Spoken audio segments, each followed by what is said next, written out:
Hello everyone, welcome back to GK Today. This is Sia and very good morning. Hope everyone is doing fine. So आज के session में हमें cover करनी है आज के एंड कल के 22 and 23 दिसंबर की मोस्ट इंपॉर्टेंट न्यूज का in depth analysis and all these questions are part of daily 20 MCQ series which is available on GK Today application, right? So first of all आपकी preparation को check करने के लिए let me ask you a question and which is related with the current affairs and that is about roll ball world cup games. So roll ball world cup game से related यहाँ पे 3 statement given है जिन्हें आपको complete करना है. Roll ball जैसे football होता है, हैंडबॉल होता है, वैसे ही रोल बॉल होता है जिसमें 3 स्किल्स का यूज किया जाता है: football skills, handball skills plus skating skills. And roll ball को इन्वेंट किस कंट्री ने किया था? इंडिया ने इन्वेंट किया था. So international roll ball head federation world cup arrange करती है रोल बॉल के लिए मेंस एंड वुमेन्स दोनों कैटेगरीज में. और उसका हेडक्वार्टर कहाँ पर है ये आप बता दीजिए. लोकेशन मैं आपसे पूछ रही हूँ कहाँ पर है, क्योंकि लास्ट 2023 में इसका एक वर्ल्ड कप हुआ था इंडिया में. एंड सेकेंड इज कि जो फर्स्ट वर्ल्ड कप हुआ था रोल बॉल वर्ल्ड कप वो कौन से ईयर में हुआ था? सो ईयर आपसे मैं पूछ रही हूँ, ये बता दीजिए. और पुणे महाराष्ट्र ने होस्ट किया था. थर्ड इज कि अभी रिसेंटली 2023 में 6th एडिशन हुआ था. बेसिकली हर 2 साल में इसे कंडक्ट कराया जाता है, लेकिन 21 में नहीं कराया गया बिकॉज कोविड था. बट एट लास्ट 23 में कराया गया 6th edition of roll ball world cup. और कहाँ पे हुआ था, लोकेशन मैं ये आपसे पूछ रही हूँ, राइट? एंड नाउ स्टार्ट करते हैं आज का session with the very first one and that is first is what is the rank of India in the Travel and Tourism Development Index 2024? So Travel and Tourism Development Index में India की ranking क्या रही थी? Answer is option number C, 39 rank पे रहा था India travel and tourism development index में, right? So India की जो रैंकिंग है काफी इंप्रूव हुई है. 2021 में 54 रैंक पे था इंडिया. नाउ 2024 में 39 रैंक पर है इंडिया, राइट? और ऑब्वियसली किसका इनिशिएटिव रहा? गवर्नमेंट ऑफ इंडिया का, मिनिस्ट्री ऑफ टूरिज्म का. काफी सारी स्कीम्स है, पोर्टल है जिसने इंडिया की रैंकिंग को सुधार करने में हेल्प किया है, इंप्रूव करने में हेल्प किया है, राइट? एंड इसी के साथ इस इंडेक्स को किसने लॉन्च करा है? And that organisation is world economic forum. World economic forum जिसकी एनुअल मीटिंग कहाँ पे की जाती है? डावोस स्विट्जरलैंड में, राइट? और कहाँ पर इसका हेडक्वार्टर लोकेटेड है? जेनेवा स्विट्जरलैंड में हेडक्वार्टर है. 1971 में फाउंड किया गया था वर्ल्ड इकोनॉमिक फोरम को. और किसने फाउंड किया था? क्लाउस श्वाब ने फाउंड किया था world economic forum. And recently world economic forum ने ट्रैवल एंड टूरिज्म इंडेक्स को लॉन्च किया है. सो इसी के साथ मिनिस्ट्री ऑफ टूरिज्म के काफी सारे इनिशिएटिव है, जस्ट लाइक स्वदेश दर्शन हो गया, प्रसाद हो गया. एंड इसी के साथ मिनिस्ट्री ऑफ हेल्थ ने एक पोर्टल लॉन्च किया, that is advantage health care India portal. So that जो इंटरनेशनल पेशेंट्स है उन्हें हेल्प की जा सके मेडिकल ट्रीटमेंट में. एंड इन्हीं इनिशिएटिव के कारण इंडिया का जो ट्रैवल एंड टूरिज्म सेक्टर है वो इम्प्रूव हुआ है. एंड सो दैट हमारी रैंकिंग भी इम्प्रूव हुई है, राइट? सो आपको रैंक ध्यान रखनी है, 39 मिली है by the world economic forum. Now यहाँ पे देखिए स्कीम्स की बात की जा रही है ट्रैवल से रिलेटेड. सो कुछ स्कीम्स के बारे में हम डिस्कशन करेंगे. सो फर्स्ट ऑफ ऑल हम बात करते हैं, मिनिस्ट्री ऑफ टूरिज्म ने लॉन्च किया था स्वदेश दर्शन स्कीम. सो स्वदेश दर्शन स्कीम को कब लॉन्च किया गया था? 2014-15 में लॉन्च किया गया था मिनिस्ट्री ऑफ टूरिज्म ने, सो दैट जो टूरिज्म इंडस्ट्री है उसे डेवलप किया जा सके, बूस्ट किया जा सके. तो इसके लिए दो इंपॉर्टेंट थिंग है. फर्स्ट कि इसके अंडर 76 प्रोजेक्ट्स को सैंक्शन किए गए थे और जो एलोकेशन था बजट का वो 5399.15 करोड़ का एलोकेशन था स्वदेश दर्शन स्कीम के लिए, राइट? सेकंड स्कीम की मैं यहाँ पे बात कर रही हूँ and that is Prasad scheme. So Prasad scheme को 2014-15 में लॉन्च किया गया था सो दैट जो इंडिया के पिलग्रिमेज साइट है, हेरिटेज है, डेस्टिनेशन है, उन्हें डेवलप किया जा सके, आइडेंटिफाई किया जा सके. प्रसाद स्कीम, राइट? इसी के साथ थर्ड में बात कर रही हूँ उत्सव पोर्टल. सो उत्सव पोर्टल का भी काफी बड़ा रोल रहा है. 2022 में उत्सव पोर्टल को लॉन्च किया था किसने? तब रहे हमारे टूरिज्म मिनिस्टर श्री जी किशन रेड्डी. इन्होंने लॉन्च किया था उत्सव पोर्टल को, राइट। एंड लास्ट मैं बात कर रही हूँ द CBSP स्कीम को। इस स्कीम को लॉन्च किया था यूनियन मिनिस्ट्री ऑफ टूरिज्म ने 2017 में, सो दैट जो टूरिज्म सेक्टर में सर्विस जो हम प्रोवाइड कराते हैं उनके लेवल को रेज किया जा सके, इम्प्रूव किया जा सके। इसी के साथ एक अनदर स्कीम है दैट इज देखो अपना देश इनिशिएटिव, जिसे टूरिज्म मिनिस्ट्री ने ही लॉन्च किया था।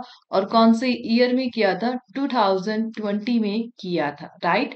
सो इसी के साथ काफी सारी स्कीम्स हमने यहाँ पे डिस्कस कर ली है related with tourism industry. So now let's move to the next question. Next is which country is the host of 12th Para Athletics World Championship in 2025? So 2025 में जो 12th edition होने वाला है पैरा एथलेटिक वर्ल्ड चैंपियनशिप का, उसे कौन सी country host करेगी? Answer is option number C, India. So first time India host करने जा रहा है पैरा एथलेटिक्स वर्ल्ड चैंपियनशिप को 2025 में, राइट। और कहाँ पे? जवाहरलाल नेहरू स्टेडियम में होस्ट करते नजर आएगा इंडिया 2025 पे फर्स्ट टाइम। सो बेसिकली सितंबर अक्टूबर में इस इवेंट को होस्ट किया जाएगा इंडिया के द्वारा, एंड फर्स्ट टाइम होने वाला है। इस इवेंट में 1000 से ज्यादा एथलेटिक्स को फीचर किया जाएगा फ्रॉम ओवर 100 नेशन। एंड ये जो इवेंट है ये क्रुशियल है for the Los Angeles Paralympics games in 2028। So qualify event की तरह काम करेगा यह गेम। सो लास्ट जो वर्ल्ड चैंपियनशिप हुई थी उसे जापान ने होस्ट किया था, और इंडिया ने टोटल 17 मेडल क्लिंच करे थे, जिसमें से 6 गोल्ड मेडल हमारे पास आए थे। उससे पहले वाला जो वर्ल्ड चैंपियनशिप था वो पेरिस फ्रांस में किया गया था। सो लास्ट 3 राउंड आपको ध्यान रखने पैरा एथलेटिक वर्ल्ड चैंपियनशिप के। अभी 25 का इंडिया करेगा, 24 का जापान ने किया था, 23 का पेरिस फ्रांस ने किया था। और इसी के साथ एक अनदर इवेंट है जिसे इंडिया होस्ट करते नजर आएगा, that is world para athletics grand prix. So world athletic grand prix को भी इंडिया होस्ट करेगा 2025 में। सो ओवरऑल 12th एडिशन रहने वाले हैं पैराथलेटिक्स के, और इंडिया होस्ट कर रहा है। इसी के साथ लॉस एंजलिस में पैरालंपिक्स गेम्स हमारे होने वाले हैं। जो कंट्री ओलंपिक्स को होस्ट करती है वही सेम कंट्री पैरालंपिक को भी होस्ट करती है। सो जो नेक्स्ट होस्टिंग कंट्रीज है जस्ट लाइक 2026 में इटली होस्ट करेगा ओलंपिक एंड पैरालंपिक को, 2028 में यूनाइटेड स्टेट करेगा, 2030 में फ्रांस करेगा, 2032 में ऑस्ट्रेलिया करेगा, 2034 में अगेन यूनाइटेड स्टेट करेगा, एंड 2036 के लिए इंडिया ने अभी रिसेंटली पिटिशन भेजी हुई है। लेट्स सी इंडिया को मिलता है या नहीं। सो यहाँ पे देखिए गेम्स से रिलेटेड क्वेश्चन है, अब हमें रिवाइज करेंगे जो रिसेंट गेम्स एंड टूर्नामेंट्स है, and that is which city is the host of 10th Asia Pacific Deep Games 2024? So Asia Pacific Deep Games को कौन सी कंट्री होस्ट करेगी? दैट इज मलेशिया, कुआलालंपुर में होने वाले हैं। खेलो इंडिया विंटर गेम्स को कौन सा स्टेट होस्ट करेगा? And that is bye Ladakh. And इसी के साथ नेशनल गेम्स उत्तराखंड में होने वाले हैं, एंड एक इंडियन प्लेयर ने ब्रॉन्ज सिक्योर किया था ई फुटबॉल में, that is Pawan कामपेली। And Khelo India youth games को कौन सा स्टेट होस्ट करेगा? That is Bihar. Summer national games Uttarakhand में होंगे। 2026 के जो कॉमनवेल्थ गेम्स है ये ग्लासगो में होंगे। एंड पेरिस पैरालंपिक्स गेम्स में जो फ्लैग बियरर्स थे वो है कौन थे? Answer is Sumit Antil and Bhagyashree Jadhav, right. Let's move to the next one.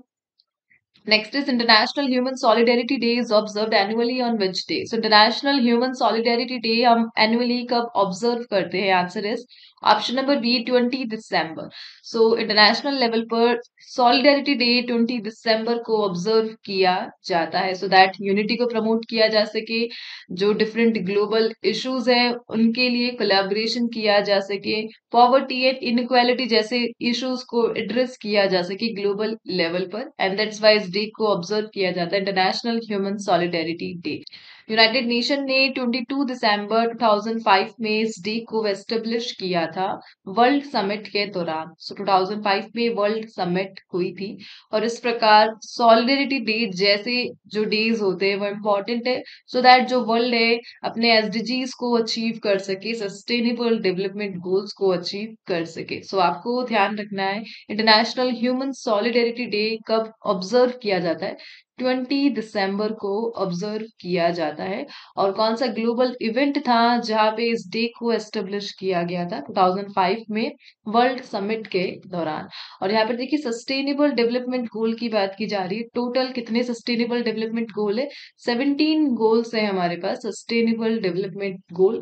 Target कब कंप्लीट करना है? 2030 इनका टारगेट है कि 2030 तक एसडीजी कंप्लीट हो जाने चाहिए।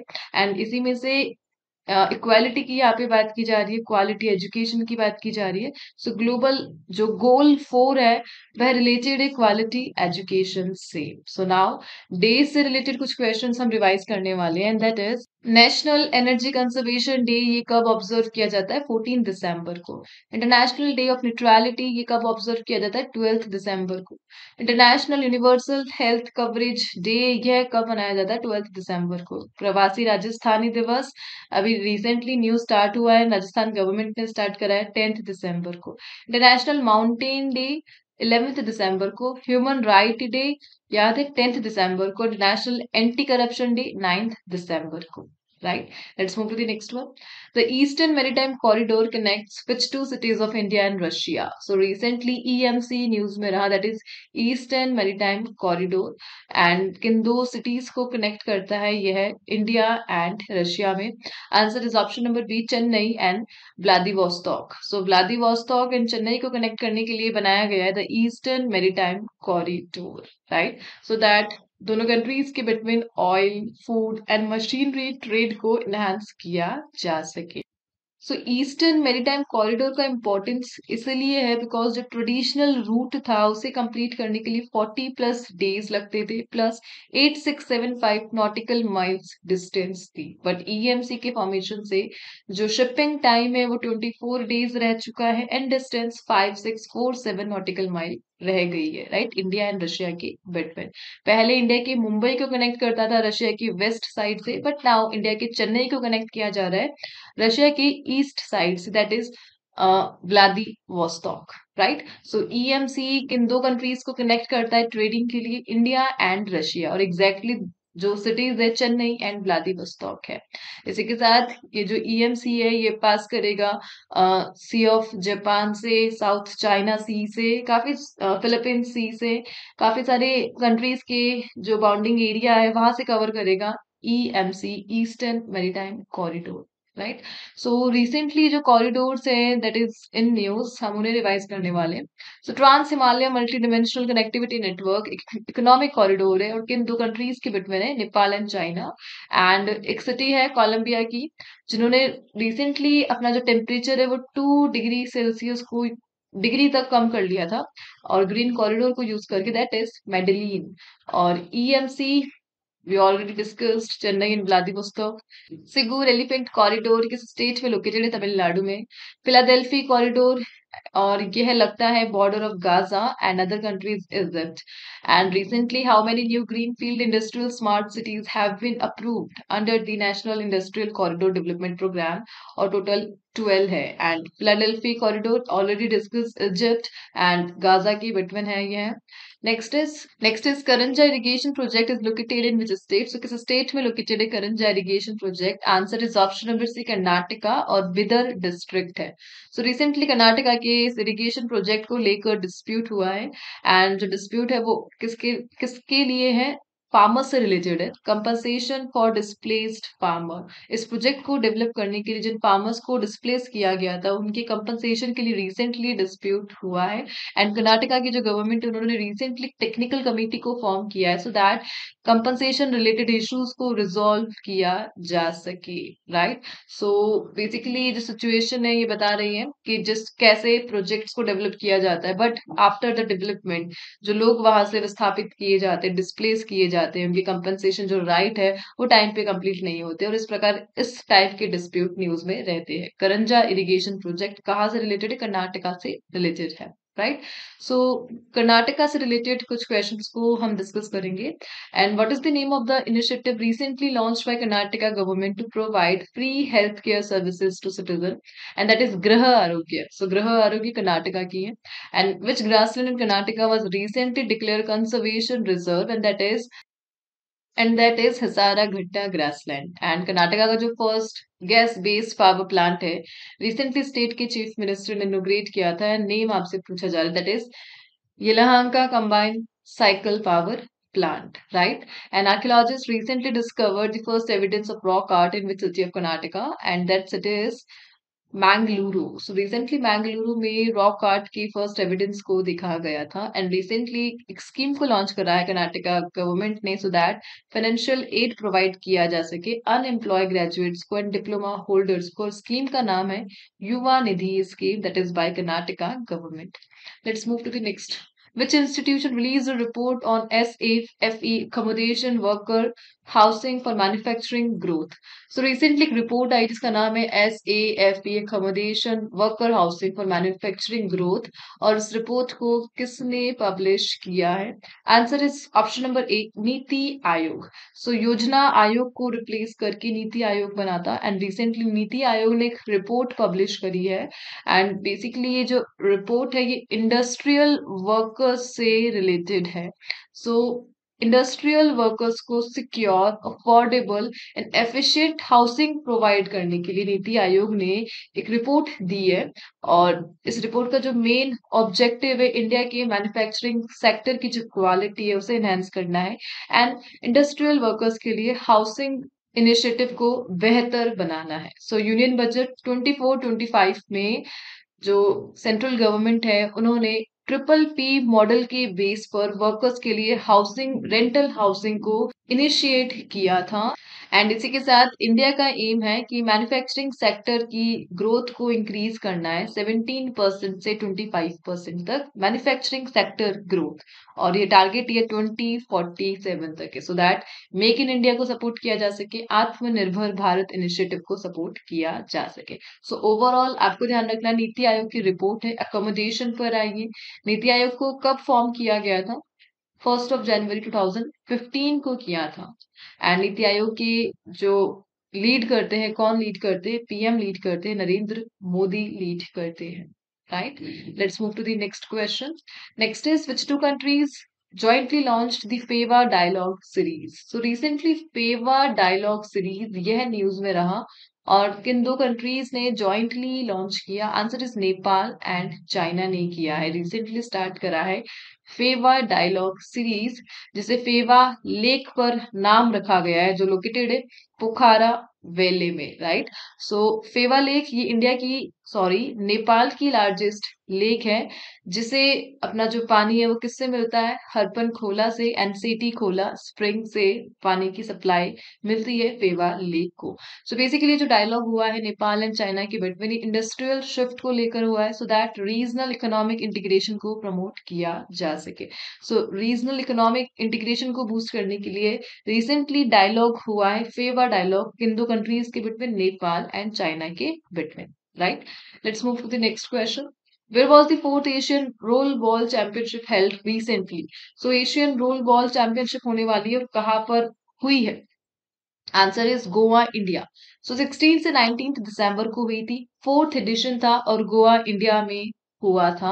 और कहाँ पे हुआ था? मनोहर पारिकर इंडोर स्टेडियम। और किसने ऑर्गेनाइज कराया? Role ball federation of India, right? So basically role ball को इनिशिएट किया गया था, इन्वेंट किया गया था इंडिया में। किस ईयर में? 2003 में इन्वेंट किया था। और किसने किया था? राजू दोबाड़े ने किया था। और इस प्रकार जो रोल बॉल एसोसिएशन है उसका जो हेडक्वार्टर है वह भी कहाँ पर लोकेटेड है? इंडिया में, पुणे में लोकेटेड है। रोल बॉल के लिए जो गवर्निंग बॉडी इंटरनेशनल एसोसिएशन है। एंड इसी के साथ रिसेंटली जो लास्ट चैंपियनशिप हुई थी, एशियन रोल बॉल चैंपियनशिप, वो कहाँ पर हुई थी? इंडिया में हुई थी, गोवा में हुई थी। ठीक है, let's move to the next question. And next is who has been awarded the Sahitya Akademi award 2024 for Hindi? So Hindi के लिए साहित्य अकादमी अवार्ड ये किसे दिया गया है? आंसर इज गगन गील को रिसेंटली मिला है हिंदी के लिए साहित्य अकादमी अवार्ड। और इंग्लिश के लिए किसे मिला है? ईस्टरिन कीर को मिला है इंग्लिश के लिए। सो टोटल 21 विनर है, हिंदी और इंग्लिश के आपको ध्यान रखने हैं। एंड ईस्टरिन कीर को उनके नॉवल स्पिरिट नाइट के लिए मिला है, जबकि गगन गिल को मैं जब तक आई बाहर नॉवल के लिए पोइट्री बुक है उसके लिए मिला है, राइट। इसी के साथ साहित्य अकादमी को 1954 में एस्टेब्लिश किया गया था एंड ये ऑनर करता है 24 इंडियन लैंग्वेजेस में आउटस्टैंडिंग परफॉर्मेंस के लिए। एंड रेसिपिएंट को shawl, cash prize and plaque दिया जाता है। तो रिसेंटली जो विनर है हिंदी के लिए गगन गील है एंड इंग्लिश के लिए ईस्टर इन कीर है, right. Let's move to the next one. So award and honour से रिलेटेड कुछ क्वेश्चंस को हम रिवाइज करने जा रहे हैं एंड दैट इज 34th व्यास सम्मान, यह किसे मिला था? आंसर इज सूर्यबाला को मिला था। डेरेक अंडरवुड, रिसेंटली इनका निधन हुआ था, किस स्पोर्ट्स से एसोसिएटेड? क्रिकेट से associated. Prestigious Aryabhatta award recently ASI को दिया गया था, from the ASI, sorry ASI ने दिया था और किसे दिया था? पावलूरी सुब्बाराव को। राजा रवि वर्मा, ये एसोसिएटेड किस फील्ड से? पेंटिंग एंड आर्ट से। And recently, who has been appointed as the head of USISTF? Tarun Bajaj को। And what is the name of Indian origin professor जिन्हें recently शॉप राइट्स दिया गया था एस्ट्रोनॉमी में? Srinivas are Kulkarni को दिया गया था। एंड प्रेस्टिजियस मिलिट्री ऑनर ये रिसेंटली किन्हें दिया गया था? प्रेसिडेंट कलर दिया गया था और 4 बटालियन ऑफ इंडियन आर्मी को दिया गया था, right. Let's move to the next one. Which organization has launched IRIS-2 space program? So recently space program को launch किया गया and that space program is IRIS-2 Infrastructure for Resilience, Interconnectivity and Security by Satellite. So इस program को start करा है recently European Union ने। So basically ये जो प्रोग्राम है ये राइवल प्रोग्राम है और इसे इलॉन मस्क के स्टार लिंक के लिए कॉम्पिटिटर के तहत लॉन्च किया गया है। सो बेसिकली इस स्पेस प्रोग्राम का जो कॉम्पिटिटर है वो इलॉन मस्क का स्टार लिंक स्पेस प्रोग्राम है। सो यूरोपियन यूनियन ने लॉन्च करा है सैटेलाइट प्रोग्राम को to compete with Starlink. और इस प्रकार IRIS ये यूरोपियन यूनियन की थर्ड मेजर सैटेलाइट प्रोजेक्ट है। इससे पहले जो टू मेजर सैटेलाइट प्रोजेक्ट है यूरोपियन यूनियन की, that is Galileo and Copernicus. So Galileo ये रिलेटेड है यूरोपियन यूनियन से नेविगेशन के लिए एंड कॉपरनिकस यूरोपियन यूनियन की अर्थ ऑब्जर्वेशन सैटेलाइट है। सो इस प्रकार यूरोपियन यूनियन का टारगेट है 290 सैटेलाइट को लॉन्च करना है सिक्योर कनेक्टिविटी के लिए, रिमोट एरिया में सर्वेलेंस में एड के लिए, क्राइसिस मैनेजमेंट के लिए। और उसी का पार्ट है IRIS-2 satellite which is from European union, right. And ये कॉम्पिटिटर है स्टारलिंक और स्टारलिंक ये किसकी है? इलॉन मस्क की है। सो इसी के साथ आगे मूव करते हैं एंड स्पेस बेस्ड कुछ क्वेश्चंस को हम रिवाइज करेंगे। That is envision mission is associated with which space agency? So European space agency से एसोसिएटेड है। IXPE एक जॉइंट मिशन है किन स्पेस ऑर्गेनाइजेशन में? नासा एंड ASI में है। कॉपरनिकस प्रोग्राम किस स्पेस एजेंसी का है? ऑलरेडी अभी हमने डिस्कस किया, यूरोपियन स्पेस एजेंसी है। And space docking experiment recently news में था, किस स्पेस एजेंसी से एसोसिएटेड है? सो इसरो से रिलेटेड है स्पेस डॉकिंग एक्सपेरिमेंट।